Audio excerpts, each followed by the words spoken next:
All right, here we go. One more time, we're back. Redeem Yourself podcast. I'm your host, Jared, aka Mr. Strength in Time.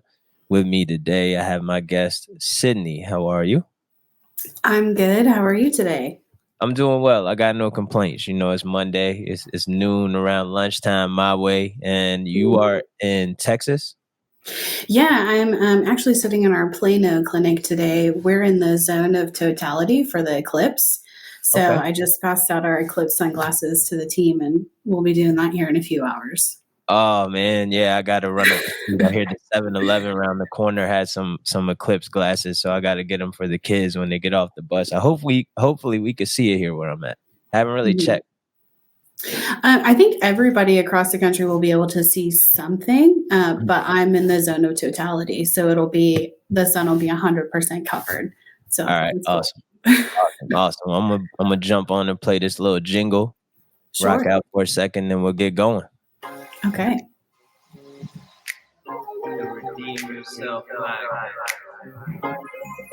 It's been a while since I had to do this myself. Normally I got somebody working the boards, but I enjoy this part. Mm. The Redeem Yourself podcast.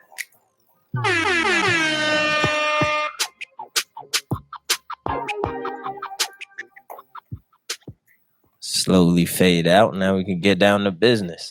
Yeah.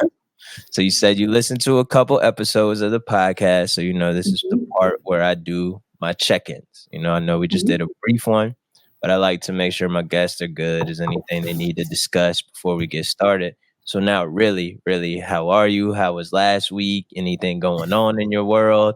Let's talk about it. I am doing really well. I've been at a new job for a few weeks, and well, I guess more than a few weeks, a couple months here, and we are rocking and rolling. It's probably the most fun in a very stressful environment that I think I've ever had, but we're having a good time. And so my world is really great. I just spent a weekend with the family. Okay. Several of us have birthdays right in a row here in April, so did that celebration. So I'm really, really good. Outstanding. Good news. Yeah. How about yourself?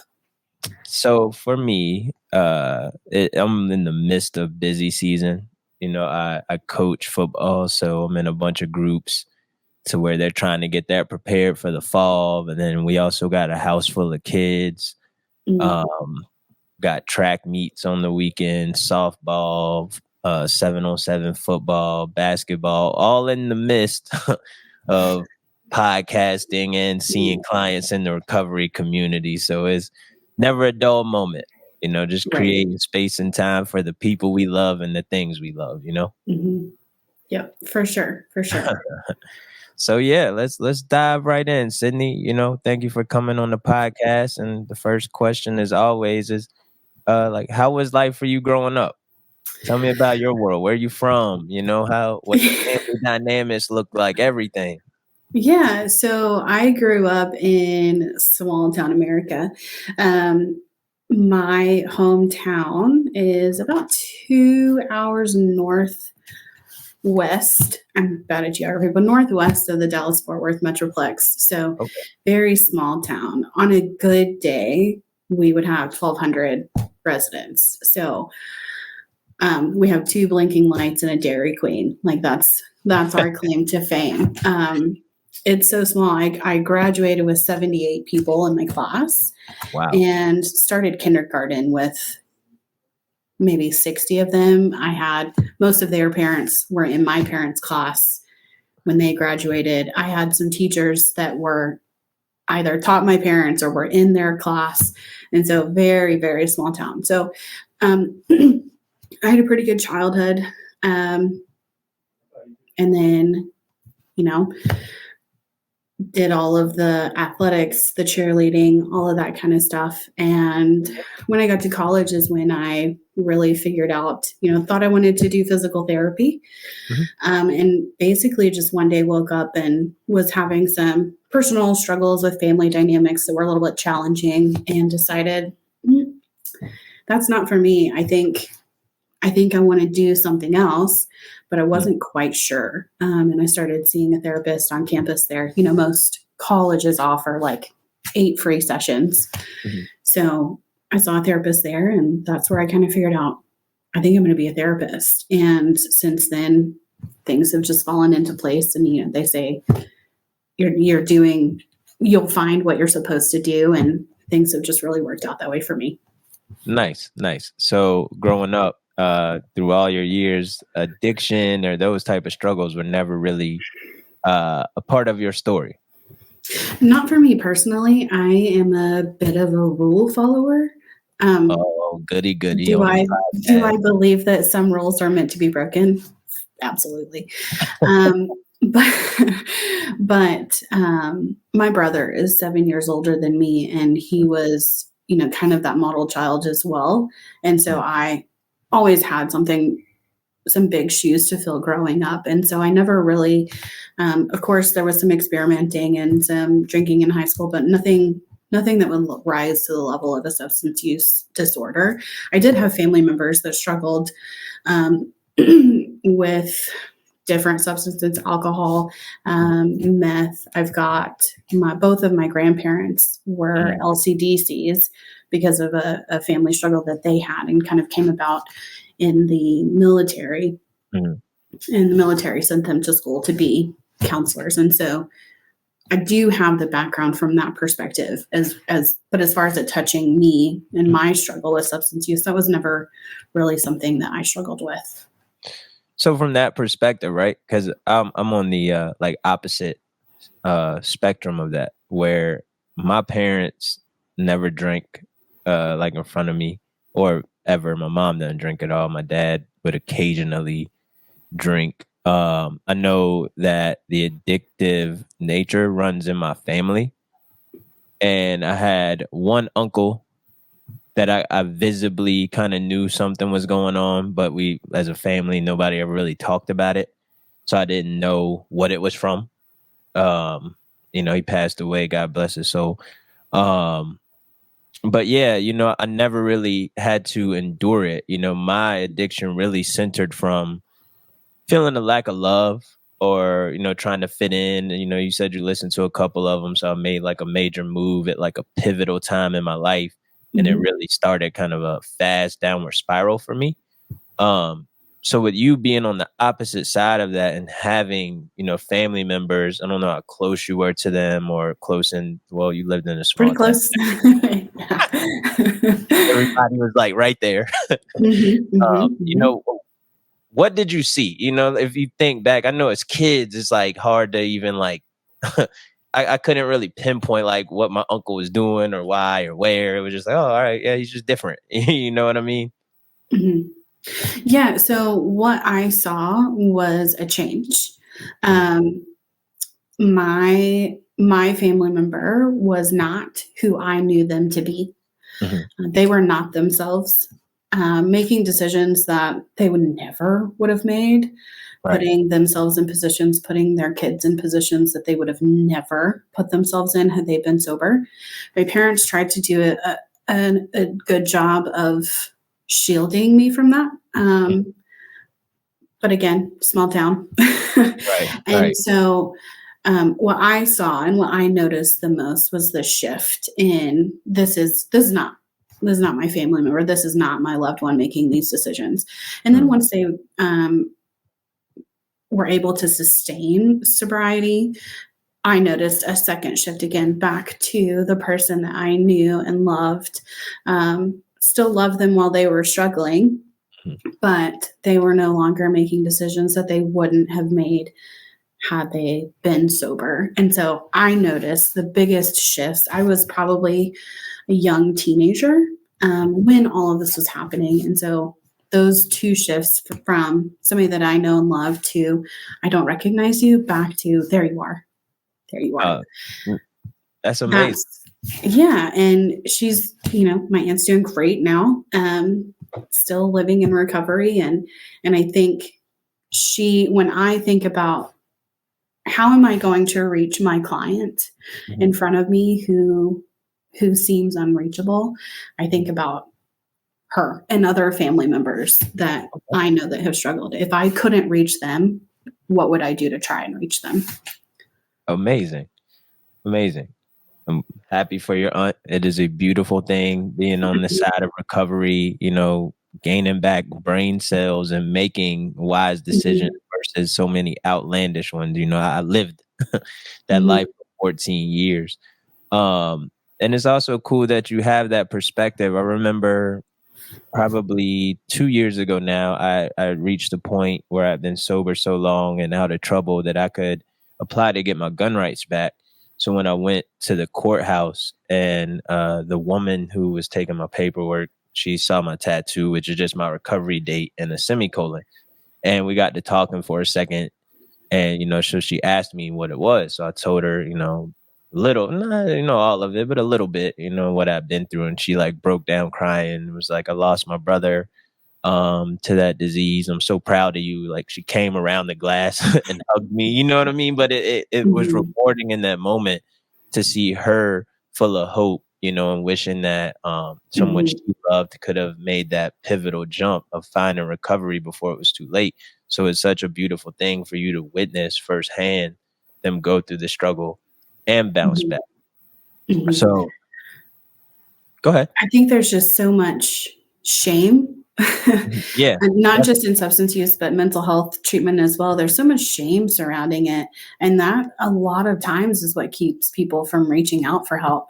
We live in this, maybe not in Virginia where you are, but in Texas, it's a pick yourself up by the bootstraps mentality.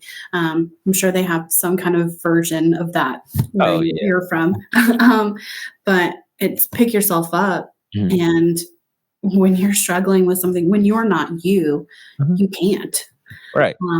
You want to, but it's just not there. You don't have the tools you need. You don't have the support you need because you're afraid to reach out and be a burden. And so we've got to, as a society, we've got to work on this whole shame thing surrounding substance use treatment and mental health treatment. And that's kind of what I've driven my career towards, is trying to build organizations that is their focus, is attacking that shame. You're doing excellent work. So I do want to get into that because that shame piece, it is crucial. I remember trying to get sober on my own and it didn't work, Right. at all. You know what I mean? And by the time I went back out, it was like, well, I'm already here. Everybody already thinks this of me. I've screwed up enough that I have nothing going for myself. Like, this is it. I'm never going to be more than what I am right now. So I'm just going to use and drink my life away until it's over. And, I tried to end it early and think, my higher power, it didn't work out that way. So listening to you, you see that perspective. Is that what led you to go into the field that you're currently in? Yeah. So I think the specific event was a difficult family dynamic. I started seeing a therapist, but I just, I noticed a change in myself, and I realized that, this is the catalyst, and everybody is striving to be a better person. And if I can help even one person get closer to who they want to be, then that's payback for the person that helped me. I knew that I could never repay him for helping me through that time. And so I wanted to, one, be able to pay him back, and two, help people make the journey that my family, I've seen members of my family do, from realizing, man, this is something that I can't tackle on my own, even though I've tried, and helping be that person for somebody that's in the darkest of dark. So yeah, absolutely. No doubt. That's awesome. Because my therapist, I didn't do the traditional like AA route when I finally, made the decision to stay sober. I got blessed, and my therapist just ended up being in recovery. He had like 40 years or something, and he was the first. That's a long time. Yeah, he was an old head too. He looked like it. You know what I mean? He had years on me. I was 28 and he was all of like 70. And it was odd because I remember walking into this office and I was like, what is this guy gonna tell me? I'd already kind of like dismissed him. And, Mhm. he was the first person that, first of all, like didn't let me sit in my, I was gonna curse, but I'll keep it easy. So I know this I is don't legal. mind. Okay. Well, he was the first person that didn't let me sit in my shit, and he called me out on it. Mhm. And more importantly than all of that, he understood, and that him understanding me alone, like I could low key tear up, and that was 10 years ago, almost 11 years ago. Just thinking of him, I looked at him, told him what was going on, and he was like, "Yeah, man, I understand." And I like kind of looked up, like, "Wait, you do?"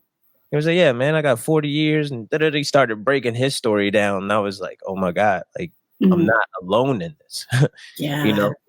So I'm sure that helps you with your clients, like having a perspective. Hey, I've seen this happen, and I've also seen people come out on the other side. Mhm. Is that Absolutely. a piece that you kind of use as connection? Right. Absolutely. 100%. I've seen it not just personally in my family, but professionally. I've seen clients. I've walked that journey with them. I've walked the journey of we've got several months sober and then we have a relapse. Mm, Science studies show us that it takes 4 90-day treatments for sometimes it to really stick. And so that's also part of the shame wagon, as I call it. We're going to struggle. We're not just going to make a decision to be sober and then everything be okay. It's a day by day battle, sometimes minute by minute or second by second, right? And yeah. so reaching out and even if I don't personally understand your struggle, I've seen it and I'm going to be here for you Mhm. every minute of that struggle, and just letting them know that there is a helping hand and I am reaching out and trying my best to at least help you stand up. We can take a step every now and then if we need to, but we just need to stand up. Otherwise, we'll never be able to take that first step. Most definitely. So you have, it sounds like you're filled with so much joy and you stepped fully into your purpose. I'm serious. Like just listening Thank you. to you speak about this is like warming me because I'm like, damn, I wish I would have had somebody knee deep in my struggles that could really, really, help me navigate that. You know what I mean? Because outside of my therapist, I did which I wouldn't recommend to anybody. I was like solo with it. I just kind of found my own pathway, if you will, which Mhm. came in gym, meditation, reading books, like everything that I Mhm. didn't do in active addiction. So as we get into the mind body optimization, which is where you are the vice president. Yes, the vice president of operations. Vice president, that's a big label. Whew. What does the day-to-day look like for the vice president of operation of mind body optimization? Yeah, so right now we're a new company. We're getting our feet planted firmly here in DFW. We have a couple of clinics in the market looking to open Mm, several more. We have a couple of clinics in Tennessee, one in Knoxville, one in Franklin, Tennessee. Those have been established for a bit of time, and we just entered that equation here in the last couple of months. So my day to day is really making sure that our facility leaders and our clinicians have what they need to be able to do our mission, okay. uh, to be able to work towards ending the stigma.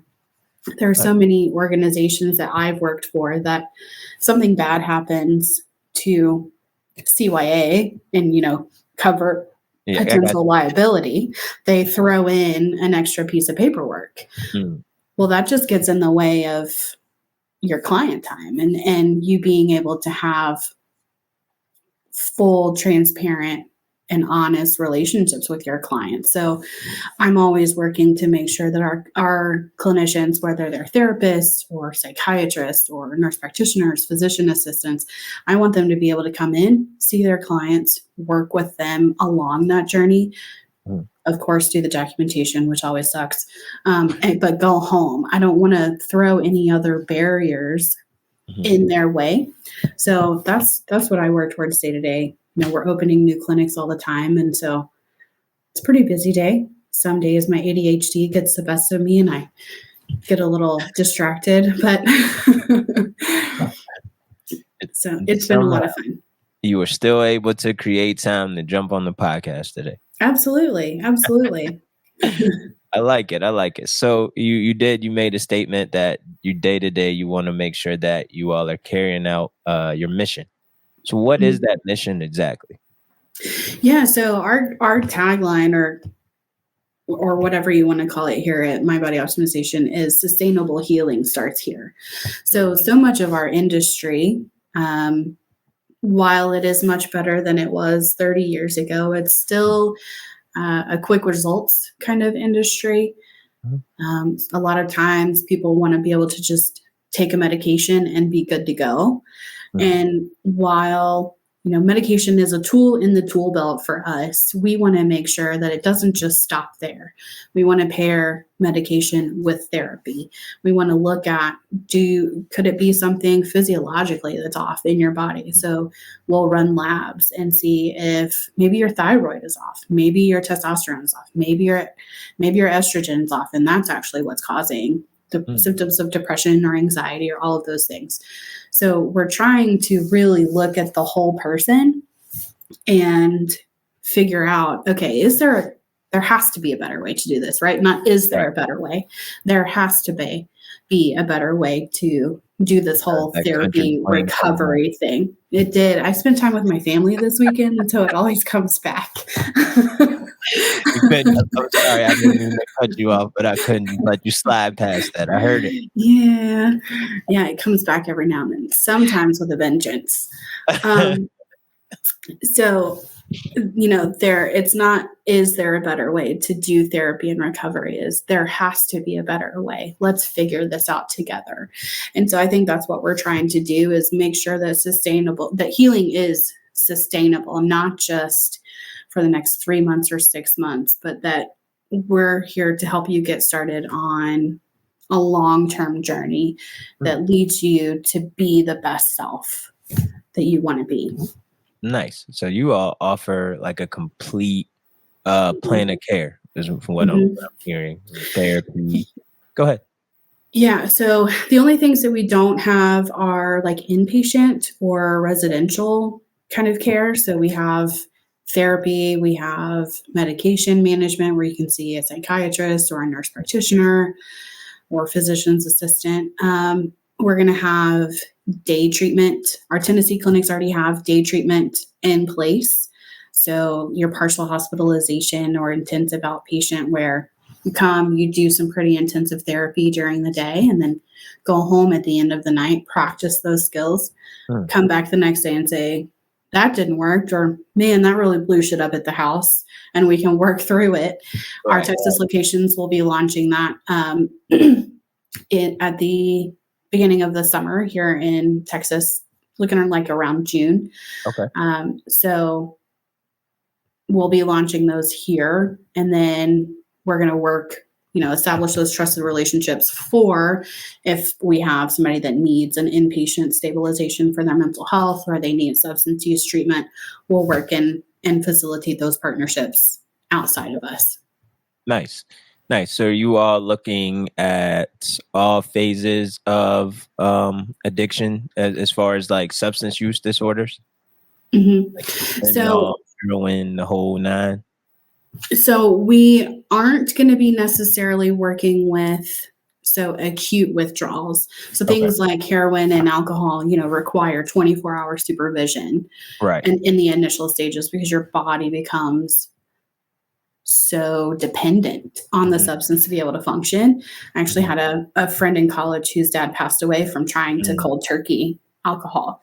And so it's so dangerous in the acute stages of withdrawal that we're not going to be working with that clientele, but we'll have those trusted partnerships out in the community. But other stages, yes, we're going to work with all kinds of recovery. Understood. Taking everybody. You just got to have that 24 hours of clean time in order to enter your facilities to get assistance? So at least be out of, for some people, it lasts longer than 24 hours. Some people, it's about a week. But Mm, we just, as long as you don't require that round the clock monitoring gotcha. of those symptoms, then we would be able to work with you. And it is very dangerous. I'm glad you said that. Mhm. I remember, fortunately, I had to learn life the hard way. I went to jail, and I didn't know how bad detoxing from alcohol was, right? And I was in, I don't know what part of the jail I was, but I was in somewhere where they were watching somebody detoxing from alcohol.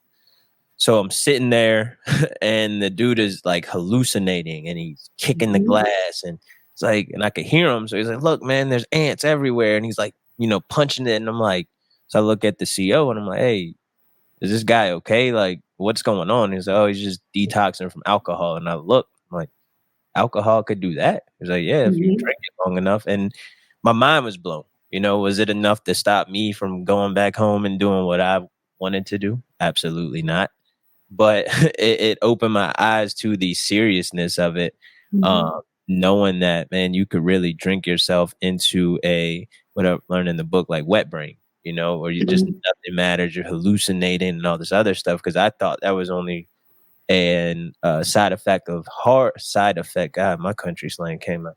Side effect of hard drug use. You know what I mean? So Right. it taught me Mhm. something. It taught me something. Um, Mhm. Mind body optimization. So how did this program get started? So back again along the lines of there has to be a better way to do this. Okay. We have our founder, his name's Mike. He, has some experience with substance use and struggles in his family and Mhm. realized there's a better way to do this. And I'm going to put a team together to figure out how. And that's by I don't call them coincidences because the stars aligned just too perfectly to Mm, be coincidence. But the stars aligned and we're all working towards the same mission together. nice. So Mhm. how do you all go about I guess reaching your clients? Yeah, I mean, we're trying to shout it from the rooftops here. We have our website, mindbodyo.com. You can give us a call. Each of our centers is listed on our website with their phone numbers. I should probably have them right here, but I don't. Um, we have Facebook pages, we have LinkedIn, we have Instagram. You can really find us anywhere you'd like. We're trying to reach as many people as possible. Something that our business development marketing team also do is we really get out there in the community and we try to educate the community on what we're doing, why we're doing it this way. We try to talk with primary care doctors and OBGYNs about why it might be important to screen their clients for mental health and substance use struggles, Hmm. and that we can be your expert. We can be your backup. You don't have to do this alone. Um, so we're working to meet our doctors and our nurses in the community. We're trying to spread our wings as far as we can. Nah, that's really awesome. That is Mhm. really awesome. Well, I'm a fan. I'm gonna definitely go into all the Thanks. links. No doubt, no doubt. This was excellent. Is there anything else you want to share about what you have going on? I don't think so.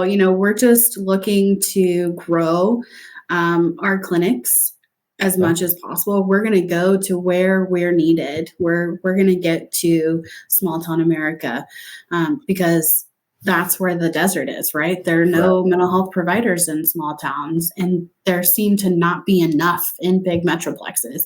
And so we're going to go wherever we're needed. The main thing is just know that there is somebody to help you. Healing is sustainable Mm, in the long term. You just don't have to do it alone. no doubt. And that is so powerful. So will you all at some point, if not already, are y'all offering like telehealth services as well? Mhm. Okay. Yes, we have telehealth services available for all of the service lines that we have: therapy, psychiatry. We have a virtual group in our Tennessee locations. So, yep, telehealth is always an option. Outstanding. Well, Hmm. I'm on board, and I definitely will support however I can. Being that I do this every day anyway. I'm a fan of the mission. You definitely got on here and done your thing as well. So salute to you as you carry on, Mrs. Is it Miss or Mrs.? Miss. All right, Miss Sydney Reese, the Vice President of Operations.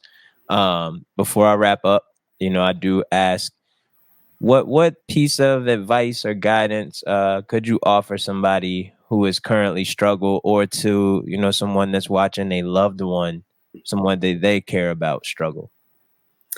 Um, I can do maybe both. I think if you're struggling with your own substance use issues or your own mental health issues, reach out, find somebody. If there's nobody in your life that you feel you can trust, Google therapist near me, Google Nice. psychiatrist near me.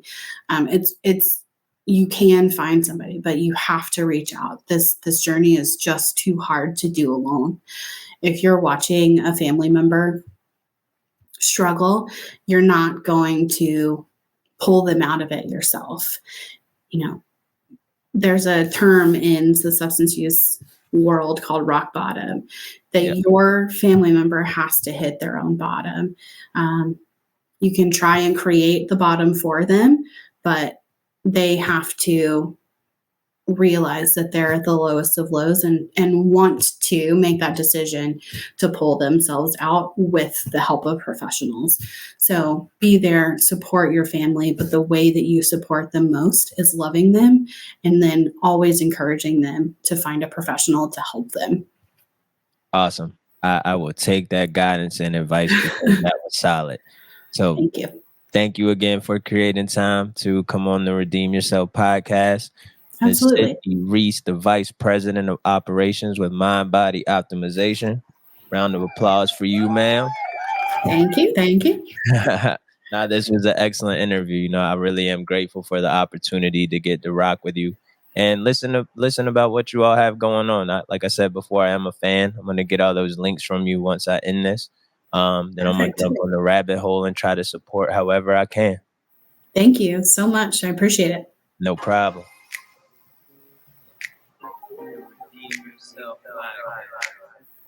Saying how you feeling right now. Saying how you say it. Show me how I look in your heart. Better look amazing.